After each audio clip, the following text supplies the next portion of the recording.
यथार्थ मोक्ष पथ।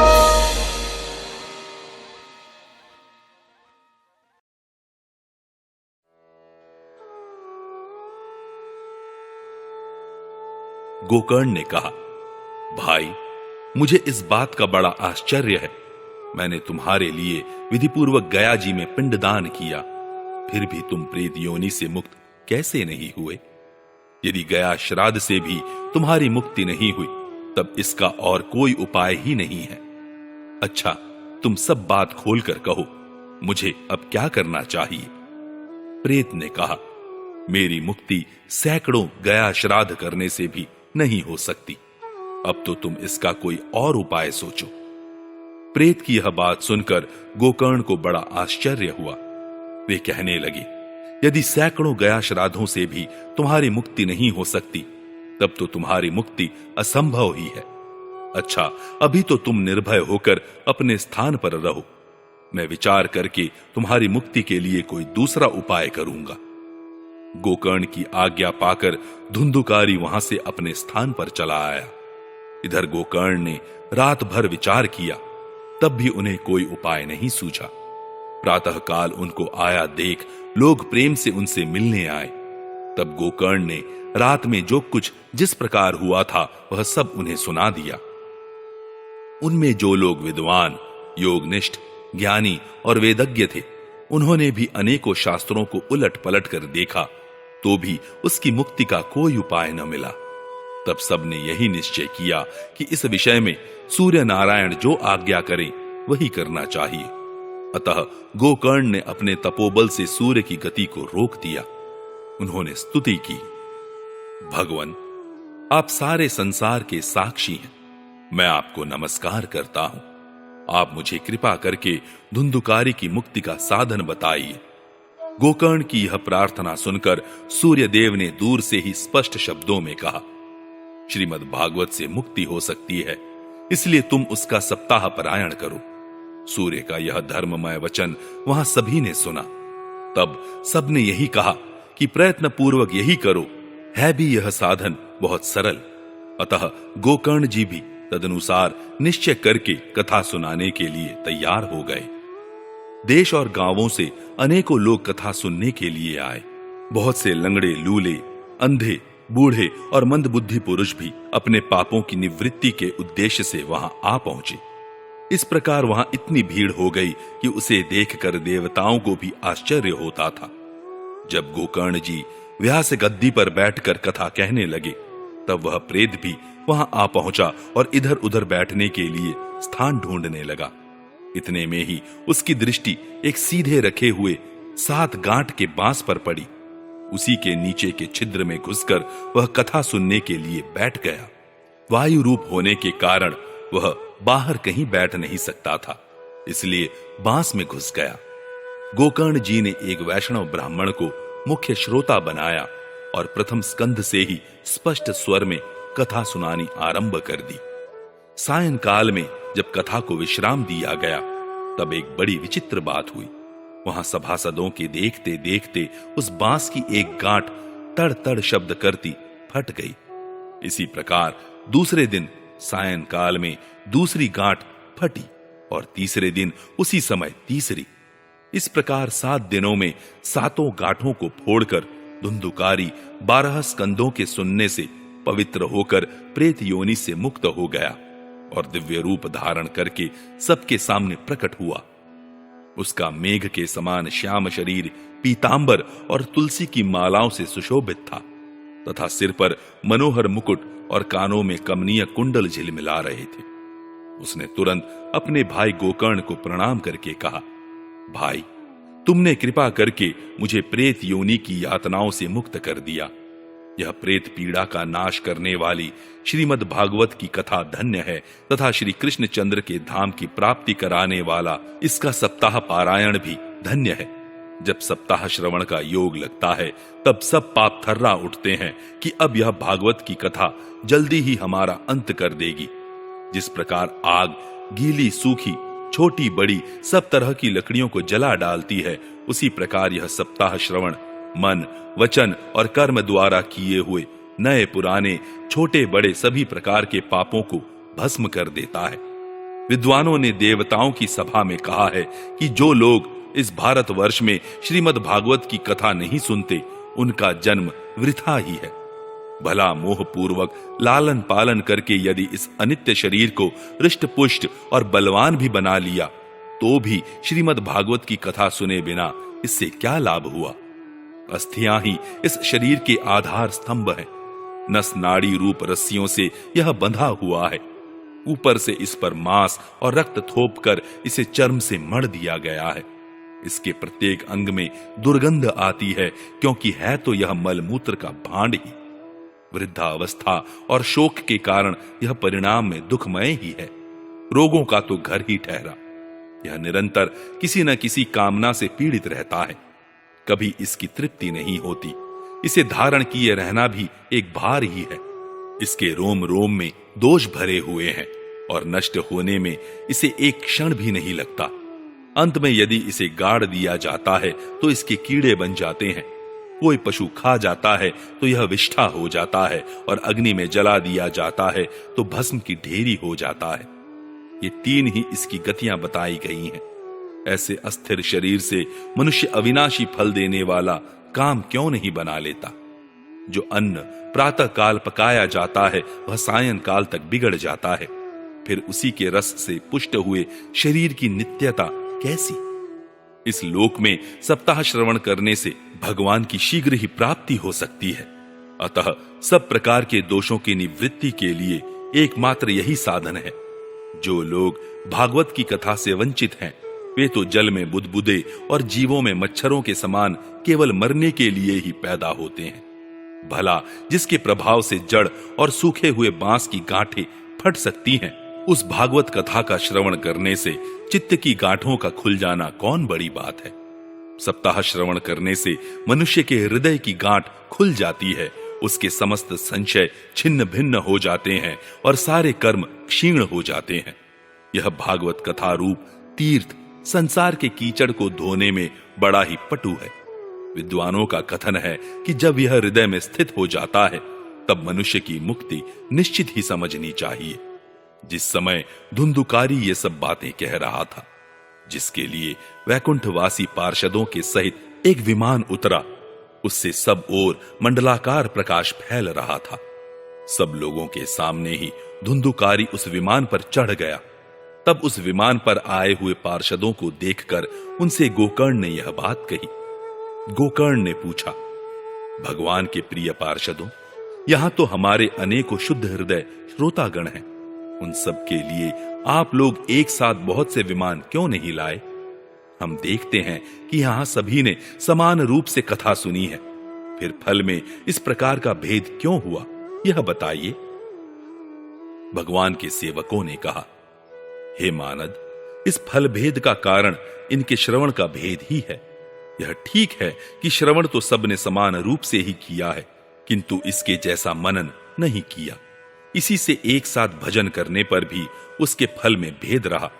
इस प्रेत ने 7 दिनों तक निराहार रहकर श्रवण किया था, तथा सुने हुए विषय का स्थिर चित्त से यह खूब मनन निधिध्यासन भी करता रहता है। जो ज्ञान दृढ़ नहीं होता वह व्यर्थ हो जाता है।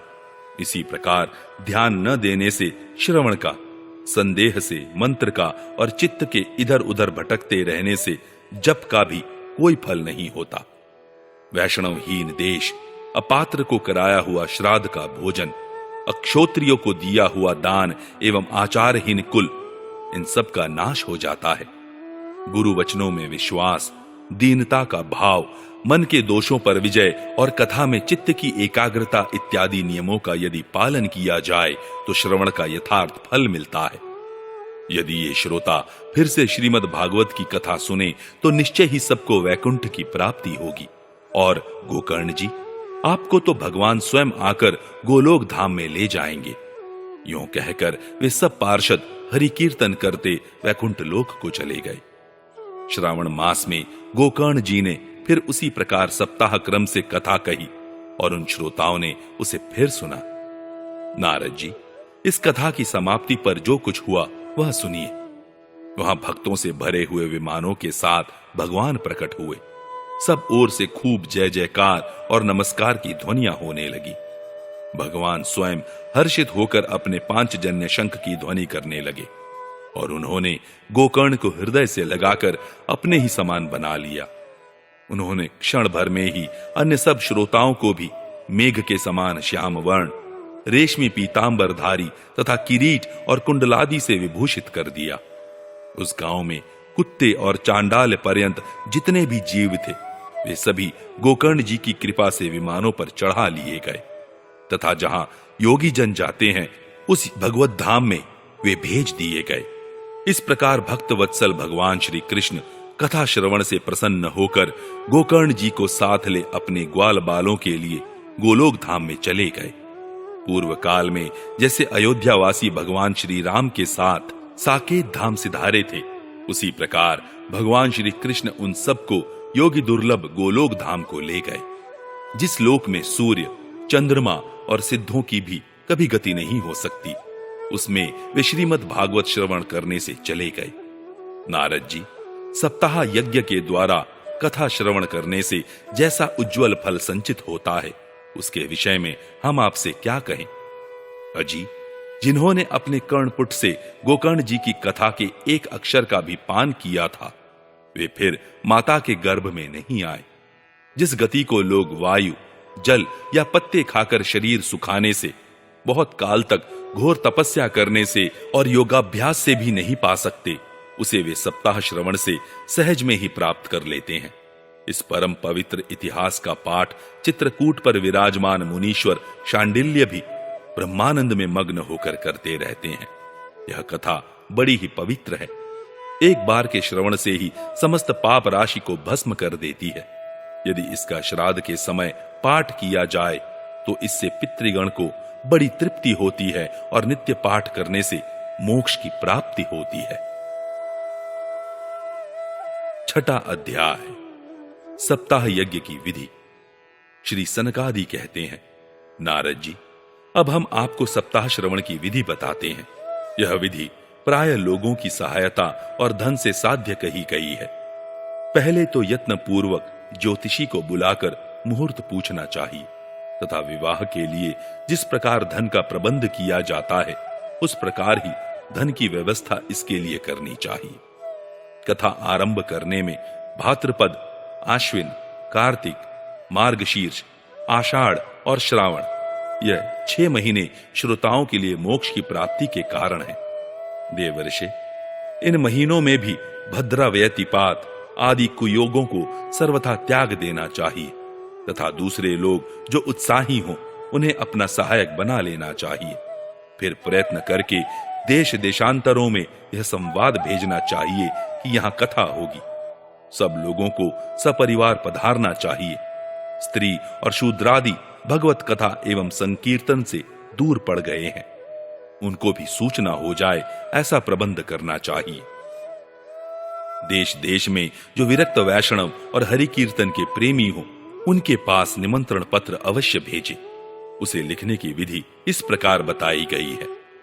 महानुभावों, यहां 7 दिन तक सत्पुरुषों का बड़ा दुर्लभ समागम रहेगा और अपूर्व रसमय श्रीमद् भागवत की कथा होगी। आप लोग भगवत रस के रसिक हैं, अतः श्री भागवतामृत का पान करने के लिए प्रेम पूर्वक शीघ्र ही पधारने की कृपा करें। यदि आपको विशेष अवकाश न हो तो भी एक दिन के लिए तो अवश्य ही कृपा करनी चाहिए, क्योंकि यहाँ का तो एक क्षण भी अत्यंत दुर्लभ है। इस प्रकार विनय पूर्वक उन्हें निमंत्रित करें और जो लोग आएं उनके लिए यथोचित निवास स्थान का प्रबंध करें। कथा का श्रवण किसी तीर्थ में, वन में अथवा अपने घर पर भी अच्छा माना गया है। जहां लंबा चौड़ा मैदान हो वहीं कथास्थल रखना चाहिए। भूमि का शोधन, मार्जन और लेपन करके रंग बिरंगी धातुओं से चौक पूरे। घर की सारी सामग्री उठाकर एक कोने में रख दे। 5 दिन पहले से ही यत्न पूर्वक बहुत से बिछाने के वस्त्र एकत्र कर लें तथा केले के खंभों से सुशोभित एक ऊंचा मंडप तैयार कराएं। उसे सब ओर फल, पुष्प, पत्र और चंदोवे से अलंकृत करें तथा चारों ओर झंडियां लगाकर तरह तरह के सामानों से सजा दें। उस मंडप में कुछ ऊंचाई पर 7 विशाल लोकों की कल्पना करें और उनमें विरक्त ब्राह्मणों को बुला बुलाकर बैठाएं। आगे की ओर उनके लिए वहां यथोचित आसन तैयार रखें। इनके पीछे वक्ता के लिए भी एक दिव्य सिंहासन का प्रबंध करें। यदि वक्ता का मुख उत्तर की ओर रहे तो श्रोता पूर्वाभिमुख होकर बैठे, और यदि वक्ता पूर्वाभिमुख रहे तो श्रोता को उत्तर की ओर मुख करके बैठना चाहिए, अथवा वक्ता और श्रोता को पूर्वमुख होकर बैठना चाहिए। देश काल आदि को जानने वाले महानुभावों ने श्रोता के लिए ऐसा ही नियम बताया है, जो वेद शास्त्र की स्पष्ट व्याख्या करने में समर्थ हो, तरह तरह के दृष्टांत दे सकता हो तथा विवेकी और अत्यंत निष्प्रिय हो। ऐसे विरक्त और विष्णु भक्त ब्राह्मण को वक्ता बनाना चाहिए। श्रीमद् भागवत के प्रवचन में ऐसे लोगों को नियुक्त नहीं करना चाहिए जो पंडित होने पर भी अनेक धर्मों के चक्कर में पड़े हुए स्त्री लंपट एवं पाखंड के प्रचारक हों। वक्ता के पास ही उसकी सहायता के लिए एक वैसा ही विद्वान और स्थापित करना चाहिए, वह भी सब प्रकार के संशयों की निवृत्ति करने में समर्थ और लोगों को समझाने में कुशल हो। कथा प्रारंभ के दिन से एक दिन पूर्व व्रत ग्रहण करने के लिए वक्ता को क्षौर करा लेना चाहिए तथा अरुणोदय के समय शौच से निवृत्त होकर अच्छी तरह स्नान करे और संध्यादि अपने नित्य कर्मों को संक्षेप से समाप्त करके कथा के विघ्नों की निवृत्ति के लिए गणेश जी का पूजन करे। तदनंतर पितृगण का तर्पण कर पूर्व पापों की शुद्धि के लिए प्रायश्चित करे और एक मंडल बनाकर उसमें श्री हरि को स्थापित करे। फिर भगवान श्री कृष्ण को लक्ष्य करके मंत्रोच्चारण पूर्वक क्रमशः षोडशोपचार विधि से पूजन करे और उसके पश्चात प्रदक्षिणा तथा नमस्कार आदि कर इस प्रकार स्तुति करे। करुणा निधान, मैं संसार सागर में डूबा हुआ और बड़ा दीन हूं।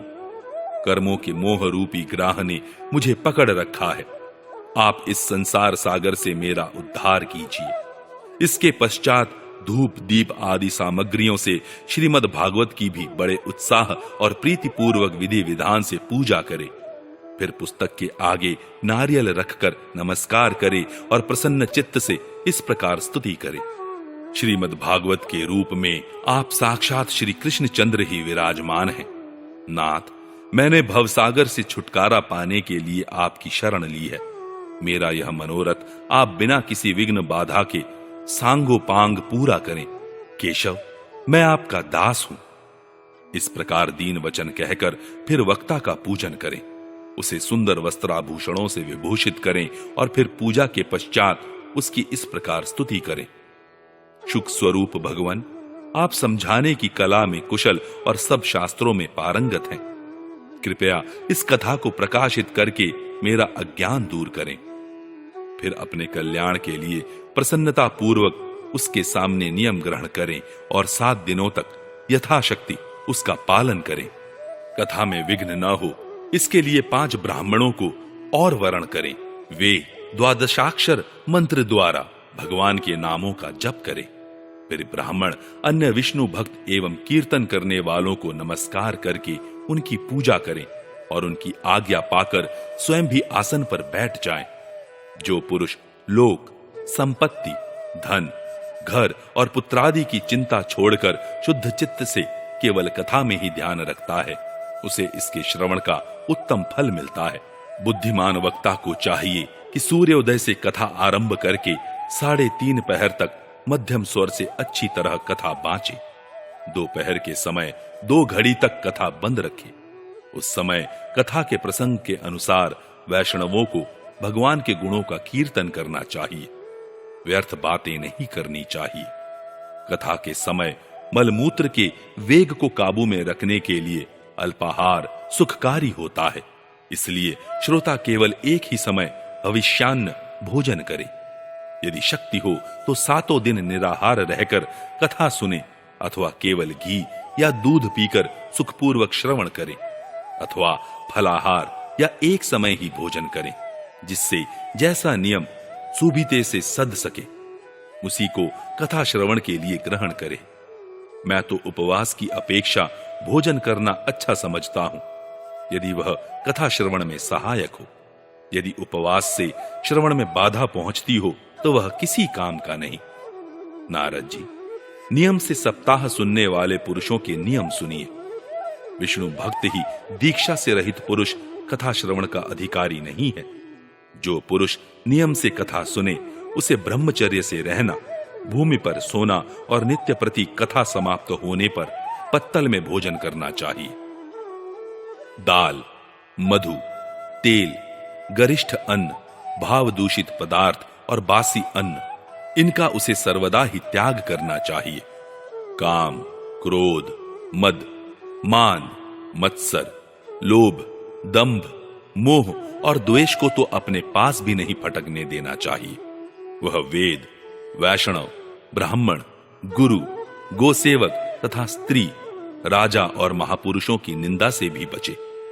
नियम से कथा सुनने वाले पुरुष को रजस्वला स्त्री, अनत्यज, मलेच्छ, पतित, गायत्रीहीन द्विज, ब्राह्मणों से द्वेष करने वाले तथा वेद को न मानने वाले पुरुषों से बात नहीं करनी चाहिए।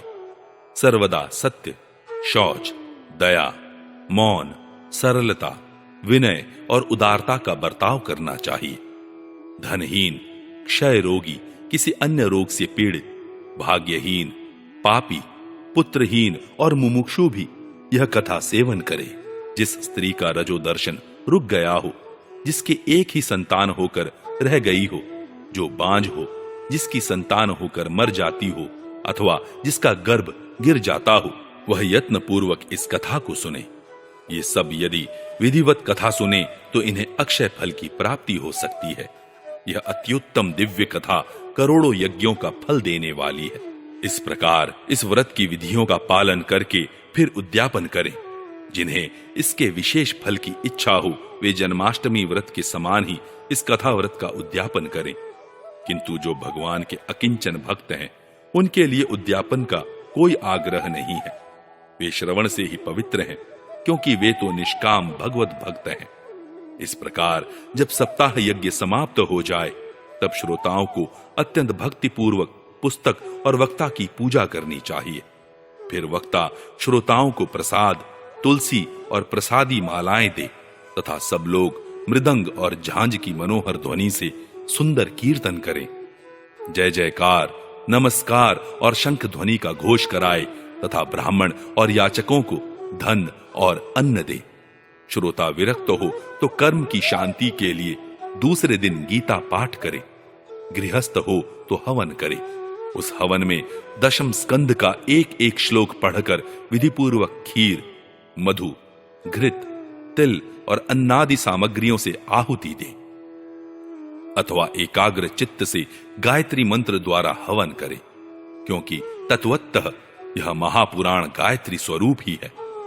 होम करने की शक्ति न हो तो उसका फल प्राप्त करने के लिए ब्राह्मणों को हवन सामग्री दान करे तथा नाना प्रकार की त्रुटियों को दूर करने के लिए और विधि में फिर जो न्यूनाधिकता रह गई हो उसके दोषों की शांति के लिए विष्णु सहस्त्र नाम का पाठ करें। उससे सभी कर्म सफल हो जाते हैं, क्योंकि कोई भी कर्म इससे बढ़कर नहीं है। फिर 12 ब्राह्मणों को खीर और मधु आदि उत्तम उत्तम पदार्थ खिलाए तथा व्रत की पूर्ति के लिए गौ और सुवर्ण का दान करें। सामर्थ्य हो तो 3 तोले सोने का एक सिंहासन बनवाए, उस पर सुंदर अक्षरों में लिखी हुई श्रीमद् भागवत की पोथी रखकर उसकी आवाहन आदि विविध उपचारों से पूजा करे और फिर जितेंद्र आचार्य को उसका वस्त्र, आभूषण एवं गंधादि से पूजन कर दक्षिणा के सहित समर्पण कर दे। यों करने से वह बुद्धिमान दाता जन्म मरण के बंधनों से मुक्त हो जाता है। यह सप्ताह पारायण की विधि सब पापों की निवृत्ति करने वाली है। इसका इस प्रकार ठीक ठीक पालन करने से यह मंगलमय भगवत पुराण अभीष्ट फल प्रदान करता है तथा अर्थ, धर्म, काम और मोक्ष चारों की प्राप्ति का साधन हो जाता है। इसमें संदेह नहीं। सनकादि कहते हैं, नारद जी, इस प्रकार तुम्हें यह सप्ताह श्रवण की विधि हमने पूरी पूरी सुना दी। अब और क्या सुनना चाहते हो? इस श्रीमद् भागवत से भोग और मोक्ष दोनों ही हाथ लग जाते हैं। सूत जी कहते हैं, शौनक जी, यों कहकर महामुनि सनकादि ने 1 सप्ताह तक विधि पूर्वक इस सर्व पाप नाशिनी, परम पवित्र तथा भोग और मोक्ष प्रदान करने वाली भागवत कथा का प्रवचन किया। सब प्राणियों ने नियम पूर्वक इसे श्रवण किया। इसके पश्चात उन्होंने विधि पूर्वक भगवान पुरुषोत्तम की स्तुति की। कथा के अंत में ज्ञान, वैराग्य और भक्ति की बड़ी पुष्टि मिली और वे तीनों एकदम तरुण होकर सब जीवों का चित्त अपनी ओर आकर्षित करने लगे। अपना मनोरथ पूरा होने से नारद जी को भी बड़ी प्रसन्नता हुई। उनके सारे शरीर में रोमांच हो आया और वे परमानंद से पूर्ण हो गए। इस प्रकार कथा श्रवण कर भगवान के प्यारे नारद जी हाथ जोड़कर प्रेम गदगद वाणी से सनकादि से कहने लगे। नारद जी ने कहा, मैं धन्य हूं, आप लोगों ने करुणा करके मुझे बड़ा ही अनुग्रहित किया है। आज मुझे सर्व पापहारी भगवान श्री हरि की ही प्राप्ति हो गई। तपोधनो, मैं श्रीमद् भागवत श्रवण को ही सब धर्मों से श्रेष्ठ मानता हूं, क्योंकि इसके श्रवण से वैकुंठ विहारी श्री कृष्ण की प्राप्ति होती है। सूत जी कहते हैं, शौनक जी, वैष्णव श्रेष्ठ नारद जी यों कह ही रहे थे कि वहां घूमते फिरते योगेश्वर शुकदेव जी आ गए। कथा समाप्त होते ही व्यासनंदन श्री शुकदेव जी वहां पधारे। 16 वर्ष की सी आयु, आत्मलाभ से पूर्ण ज्ञान रूपी महासागर का संवर्धन करने के लिए चंद्रमा के समान वे प्रेम से धीरे धीरे श्रीमद् भागवत का पाठ कर रहे थे। परम तेजस्वी शुकदेव जी को देखकर सारे सभासद झटपट खड़े हो गए और उन्हें एक ऊंचे आसन पर बैठाया। फिर देवर्षि नारद जी ने उनका प्रेम पूर्वक पूजन किया। उन्होंने सुखपूर्वक बैठकर कहा, आप लोग मेरी निर्मल वाणी सुनिए। श्री शुकदेव जी बोले, रसिक एवं भावुक जन, यह श्रीमद् भागवत वेद रूप कल्प वृक्ष का परिपक्व फल है। श्री शुकदेव रूप शुक के मुख का संयोग होने से अमृत रस से परिपूर्ण है। यह रस ही रस है, इसमें न छिलका है न गुठली। यह इसी लोक में सुलभ है। जब तक शरीर में चेतना रहे तब तक आप लोग बार बार इसका पान करें। महामुनि व्यासदेव ने श्रीमद् भागवत महापुराण की रचना की है। इसमें निष्कपट निष्काम परम धर्म का निरूपण है। इसमें शुद्धांतःकरण सत्पुरुषों के जानने योग्य कल्याणकारी वास्तविक वस्तु का वर्णन है, जिससे तीनों तापों की शांति होती है। इसका आश्रय लेने पर दूसरे शास्त्र अथवा साधन की आवश्यकता नहीं रहती। जब कभी पुण्यात्मा पुरुष इसके श्रवण की इच्छा करते हैं, तभी ईश्वर अविलंब उनके हृदय में अवरुद्ध हो जाता है। यह भागवत पुराणों का तिलक और वैष्णवों का धन है। इसमें परम हंसों के प्राप्य विशुद्ध ज्ञान का ही वर्णन किया गया है तथा ज्ञान, वैराग्य और भक्ति के सहित निवृत्ति मार्ग को प्रकाशित किया गया है। जो पुरुष भक्ति पूर्वक इसके श्रवण, पठन और मनन में तत्पर रहता है, वह मुक्त हो जाता है। यह रस स्वर्गलोक, सत्यलोक, कैलाश और वैकुंठ में भी नहीं है।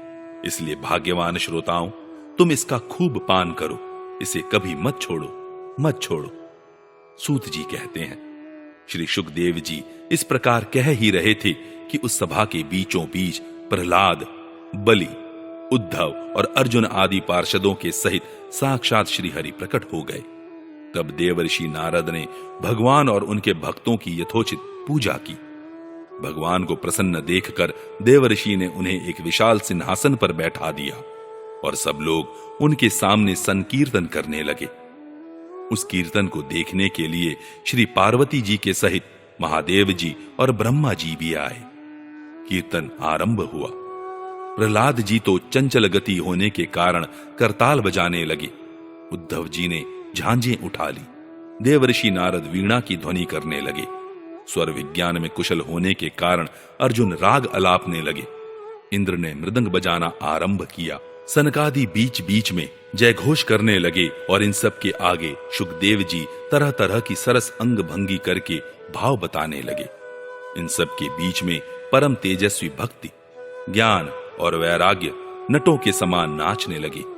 ऐसा अलौकिक कीर्तन देखकर भगवान प्रसन्न हो गए और इस प्रकार कहने लगे, मैं तुम्हारी इस कथा और कीर्तन से बहुत प्रसन्न हूं। तुम्हारे भक्ति भाव ने इस समय मुझे अपने वश में कर लिया है। अतः तुम लोग मुझसे वर मांगो।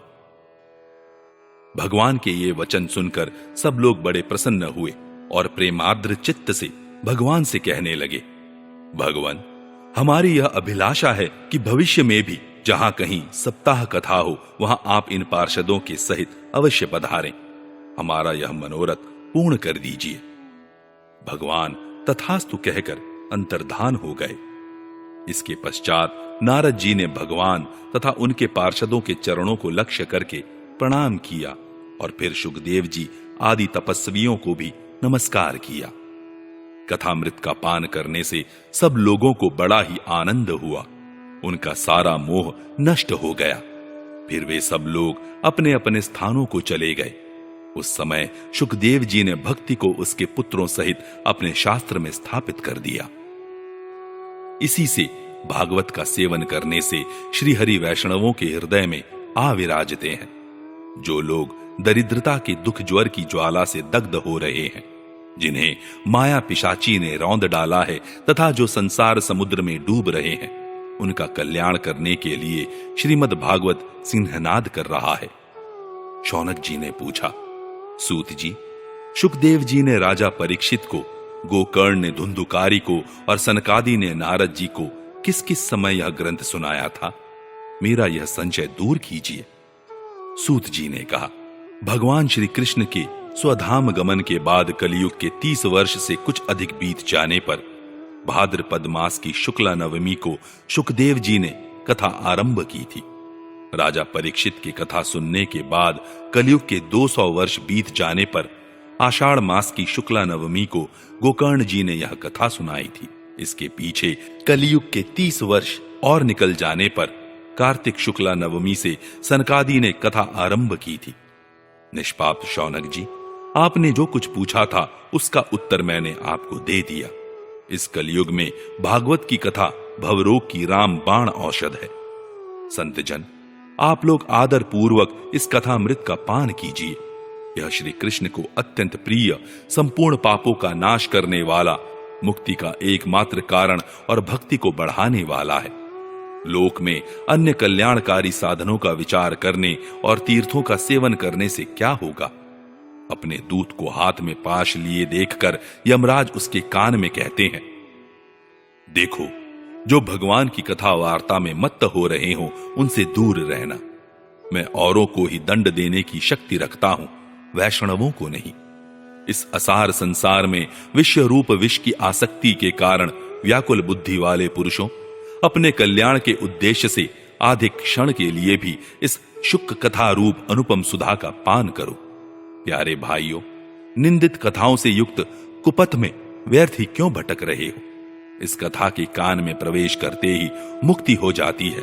इस बात के साक्षी राजा परीक्षित हैं। श्री सुखदेव जी ने प्रेम रस के प्रवाह में स्थित होकर इस कथा को कहा था। इसका जिसके कंठ से संबंध हो जाता है वह वैकुंठ का स्वामी बन जाता है। शौनक जी, मैंने अनेक शास्त्रों को देखकर आपको यह परम गोप्य रहस्य अभी अभी सुनाया है। सब शास्त्रों के सिद्धांतों का यही निचोड़ है। संसार में इस शुक शास्त्र से अधिक पवित्र और कोई वस्तु नहीं है। अतः आप लोग परमानंद की प्राप्ति के लिए इस 12 स्कंध रूप रस का पान करें। जो पुरुष नियम पूर्वक इस कथा का भक्ति भाव से श्रवण करता है और जो शुद्धांतःकरण भगवत भक्तों के सामने इसे सुनाता है, वे दोनों ही विधि का पूरा पूरा पालन करने के कारण इसका यथार्थ फल पाते हैं। उनके लिए त्रिलोकी में कुछ भी असाध्य नहीं रह जाता। श्रीमद् भागवत महात्म्य समाप्त। हरिओम तत्सत।